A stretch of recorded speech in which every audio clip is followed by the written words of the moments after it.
जागरण लोक था भूल चला, स्वप्नों का सुख संचार हुआ, कौतुक सा बन मनु के मन का वह सुंदर क्रीड़ागार हुआ। नमस्कार, भारतवाणी से मैं कविता स्वागत करती हूँ आप सबका महाकवि जयशंकर प्रसाद रचित उनके महाकाव्य कामायनी पर आधारित मेरी इस श्रृंखला की 22वीं कड़ी में। काम सर्ग का चौथा चरण है आज। मनु अंततः अपने पागलपन को, श्रद्धा के प्रति अपनी आसक्ति को स्वीकार कर चुके हैं। अपने विरक्त भाव से जूझना बंद कर दिया है उन्होंने। रजनी का पिछला प्रहर है और पुनः निद्रा में निमग्न होते हुए स्वप्नलोक की ओर बढ़ चले हैं।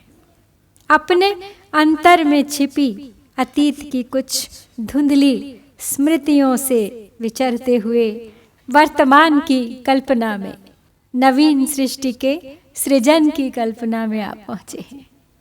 चंचल मन तो कभी विश्राम की सोचता भी नहीं, सोया हो या जागा, बस हर वक्त इधर उधर दौड़ा करता है। तो मनु का मन भी मान नहीं रहा है, भाग चला है भविष्य की ओर। जागरण लोक था भूल चला, स्वप्नों का सुख संचार हुआ, कौतुक सा बन मनु के मन का वह सुंदर क्रीड़ागार हुआ। गहरी निद्रा ने घेर लिया है मनु को। स्वप्नों के संसार में खोए हुए हैं। बाहरी संसार की कोई सुध ही नहीं रही है। स्वप्न की मधुर कल्पनाओं का संसार उनके लिए आश्चर्य एवं कौतूहल सा होकर भी उनके चंचल मन के लिए क्रीड़ाएं करने का स्थान बन गया है। आंखें बंद हैं, लेकिन फिर भी मानस पटल पर तरह तरह की कल्पनाएं उभर रही हैं। चित्र आ रहे हैं, जा रहे हैं, मन भाग रहा है उनके पीछे। हैरान भी है, कौतूहल है कि क्या यह सत्य है। कभी उलझ जाते हैं अपने ही प्रश्नों के उत्तर खोजते खोजते, तो कभी लगता है कि श्रद्धा का आना सुलझा देगा उनकी सारी उलझनें, उत्तर बनकर आएगा उनके प्रश्नों का। संकल्प जो कर लिया है मनु ने, तो वही संकल्प अब स्थान ले रहा है उनके सारे संदेहों का। आगे बढ़ने को अपने कर्तव्य पर लालायित है मनु। सुख स्वप्नों के क्रीड़ागार में उसी भविष्य की कल्पना में डूब गए हैं। था व्यक्ति सोचता आलस में, चेतना सजग रहती दोहरी, कानों के कान खोल कर के सुनती थी कोई ध्वनि गहरी। था व्यक्ति सोचता आलस में, चेतना सजग रहती दोहरी, कानों के कान खोल करके सुनती थी कोई ध्वनि गहरी। देखिए कितना सुंदर भाव है यहाँ कि आपकी एक चेतना सोई है, लेकिन दूसरी चेतना कहीं जागृत है, जो सोई हुई उस चेतना के सभी कार्यकलापों पर दृष्टि रख रही है। कहते हैं कानों के कान खोल करके। यद्यपि कान भी पहली चेतना के साथ सोए हुए हैं, डूबे हुए हैं, स्वप्नों में होने वाले कार्यकलाप, वो ध्वनियाँ सुन रहे हैं, लेकिन इस दोहरी चेतना के अपने अलग कान हैं जो खुल गए हैं, जो कहीं दूर से आती हुई उस आवाज़ को भी सुन रहे हैं जो स्वप्न की नहीं है, जो मन की आवाज़ है।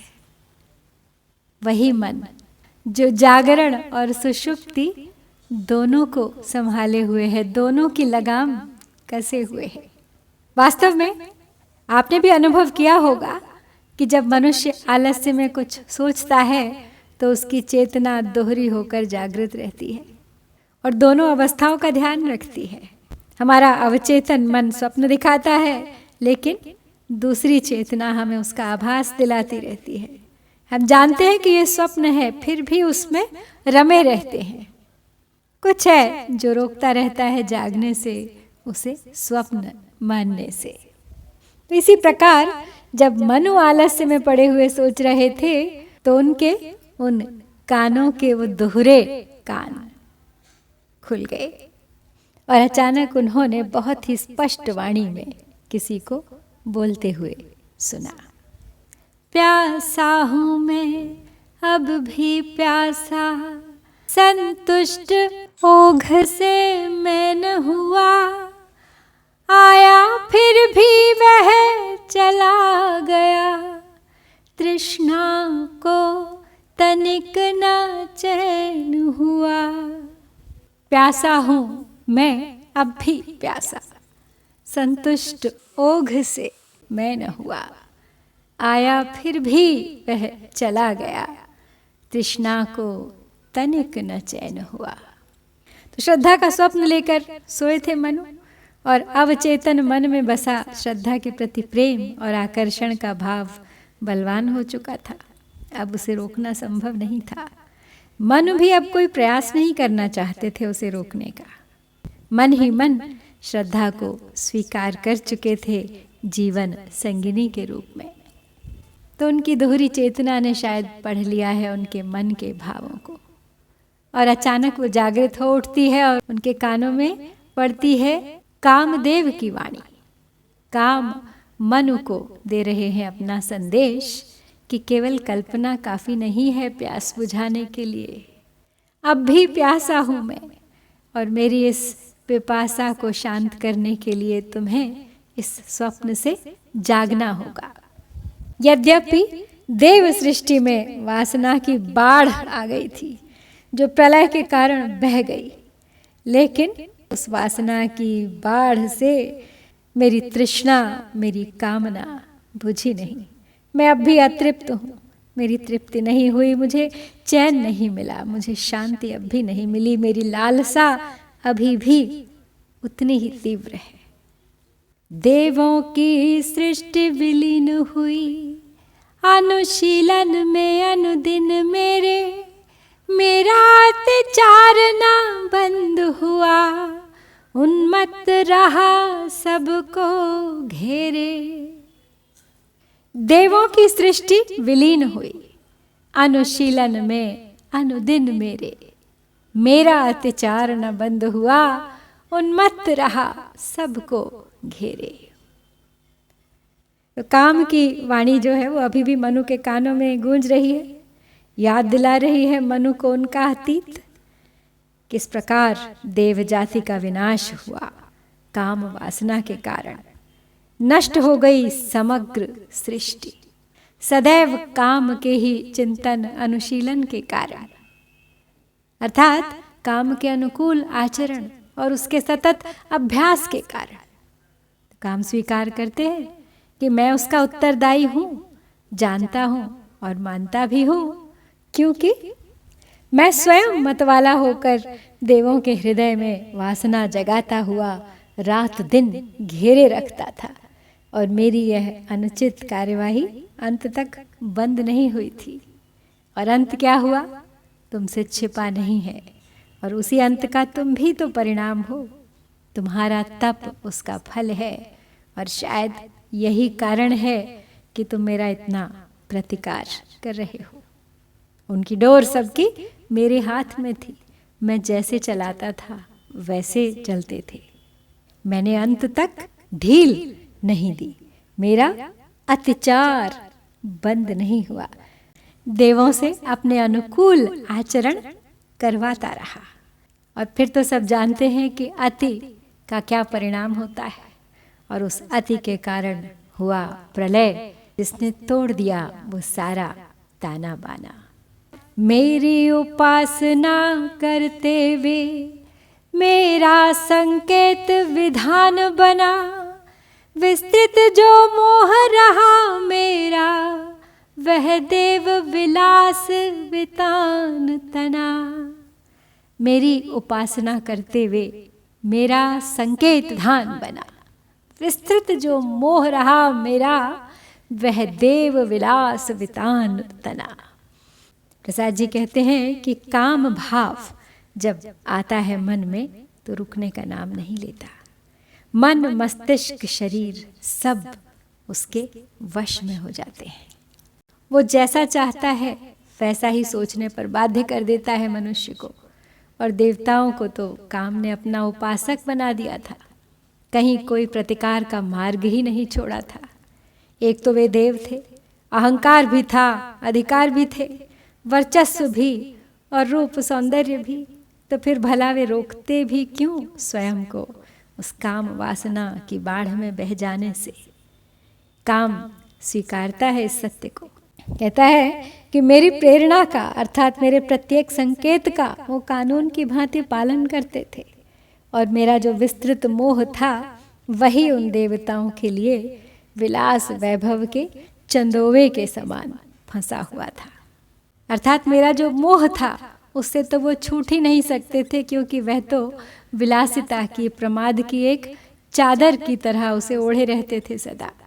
सुख साधनों का, वैभव का एक वितान यानी एक शामियाना तना हुआ था उनके चारों ओर, और मानो फंस गए थे वे मेरे माया जाल में पूरी तरह। मैं काम रहा सहचर उनका, उनके विनोद का साधन था। हंसता था और हंसाता था, उनका मैं कृतमय जीवन था। मैं काम रहा सहचर उनका, उनके विनोद का साधन था। हंसता था और हंसाता था, उनका मैं कृतमय जीवन था। तो आगे कहते हैं काम मनु से कि मैंने तो देवों के हृदय में अपना घर बना लिया था।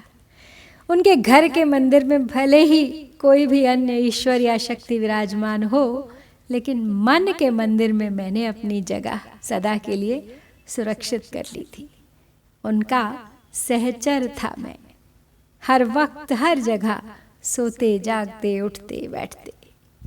मैं स्वयं हंसता रहता था और मधुर विलास भावनाओं को जगाकर उन्हें हंसाया करता था। सत्य तो यही है कि मैं ही उनके जीवन को गतिशील बनाता था। उनका जीवन चल ही रहा था मेरे सहारे, मेरी प्रेरणा से।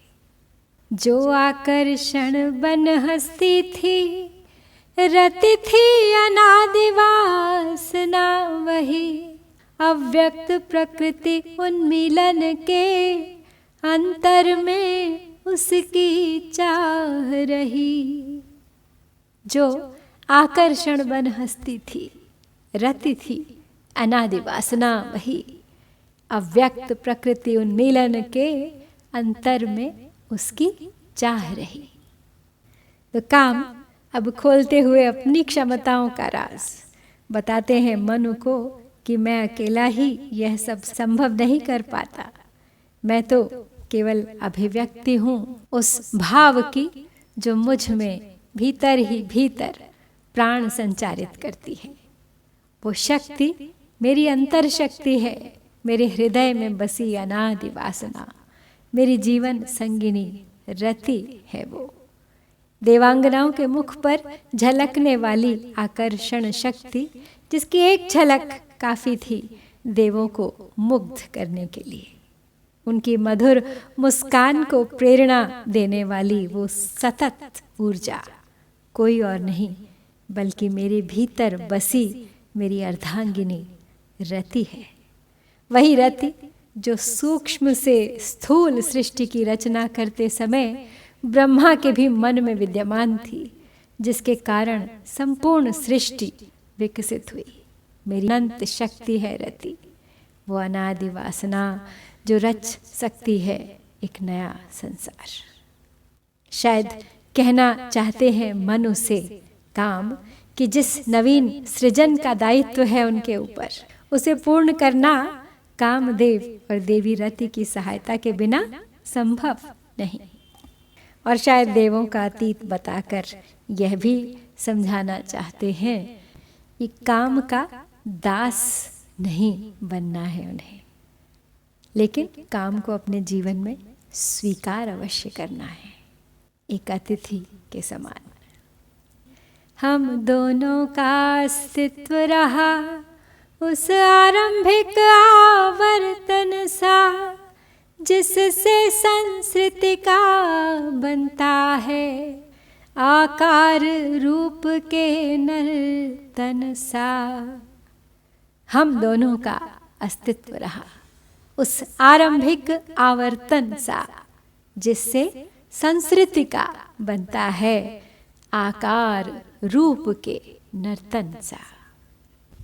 अब काम मनु को अपने और रति के अस्तित्व के बारे में बताते हुए कहते हैं कि आरंभ में मेरा आवेश, मेरी उत्तेजना इतनी प्रबल नहीं थी, ना ही रति का आकर्षण, उसकी वासना इतनी तीक्ष्ण।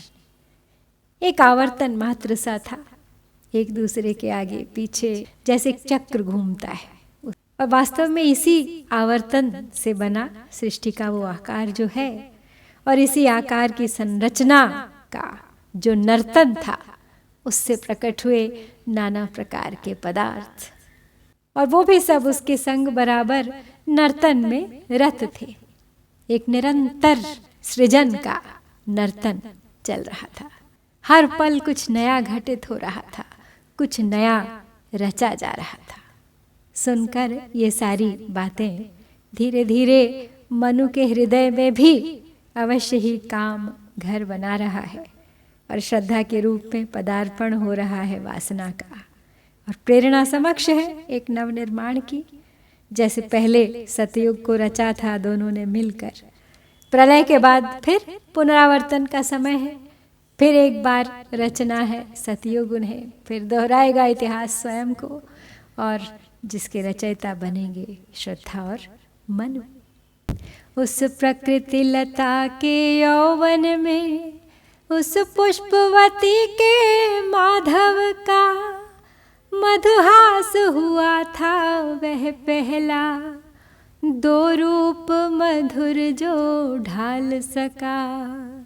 तो काम मनु को सृष्टि के विकास के बारे में बता रहे हैं, तो यही बताते हुए आगे कहते हैं कि जिस प्रकार बसंत ऋतु में लताओं में फूल खिल उठते हैं, उसी प्रकार जब प्रकृति रूपी बेल का विकास हुआ तो इसने दो अणुओं को जन्म दिया, जो काम और रति के नाम से जाने गए।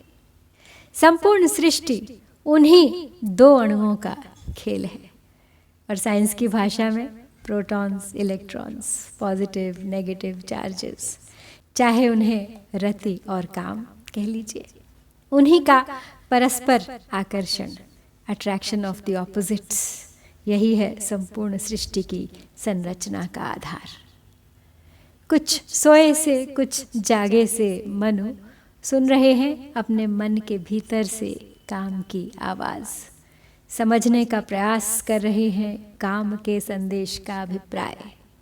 जो आज हो रहा है वो पहले भी हुआ है, तो जो उसके बाद हुआ अब उसके घटित होने की बारी है, अर्थात सृष्टि की रचना की तैयारी है। मनु ने अपने आप को तैयार कर लिया है, उठने को तत्पर है, अपने कर्तव्य के प्रति सजग होने को तैयार है, अपने दायित्व को निभाने के लिए जागरूक है। लेकिन लगता है मनु को अपनी इसी उनींदी में कुछ और पाठ पढ़ने हैं, तो छोड़ेंगे आज मनु को हम यहीं कुछ मनन के लिए। अब मंथन का समय बीत चुका है, अब तो बढ़ना है कर्म पथ पर, प्रेम पथ पर, और उसी की योजना बनानी है एक सजग भाव से। शीघ्र लौटूंगी अगली कड़ी के साथ, प्रतीक्षा कीजिएगा। आशा है आप सब चैनल को सब्सक्राइब कर मेरे साथ चल रहे होंगे। यदि नहीं तो हाथ बढ़ाइए, बटन दबाइए, और इस यात्रा में अपने साथियों संबंधियों को भी जोड़िए, बहुत आनंद आएगा। लेकिन चलने से पहले सदा की भांति आज के पढ़े हुए सभी पद एक बार दोहरा लेते हैं। जागरण लोक था भूल चला, स्वप्नों का सुख संचार हुआ, कौतुक सा बन मनु के मन का वह सुंदर क्रीड़ागार हुआ। था व्यक्ति सोचता आलस में, चेतना सजग रहती दोहरी, कानों के कान खोल करके सुनती थी कोई ध्वनि गहरी। प्यासा हूँ मैं अब भी प्यासा, संतुष्ट ओज से मैं न हुआ, आया फिर भी वह चला गया, तृष्णा को तनिक ना चैन हुआ। देवों की सृष्टि विलीन हुई, अनुशीलन में अनुदिन मेरे, मेरा अत्याचार ना बंद हुआ, उन्मत्त रहा सबको घेरे। मेरी उपासना करते वे मेरा संकेत विधान बना, विस्तृत जो मोह रहा मेरा, वह देव विलास वितान तना।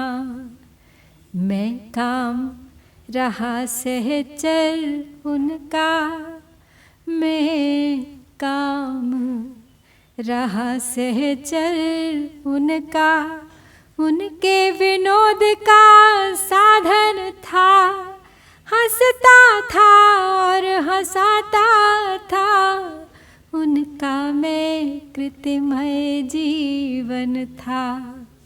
जो आकर्षण बन हंसती थी, रति थी अनादि वासना वही, अव्यक्त प्रकृति उन्मीलन के अंतर में उसकी चाह रही।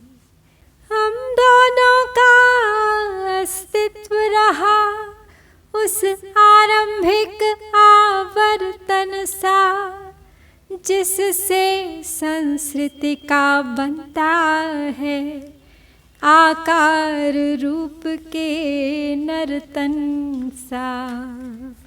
उस प्रकृति लता के यौवन में, उस पुष्पवती के माधव का मधुहास हुआ था वह पहला, दो रूप मधुर जो ढाल सका। मधुहास हुआ था वह पहला, दो रूप मधुर जो ढाल सका। जय शंकर, जय भारत।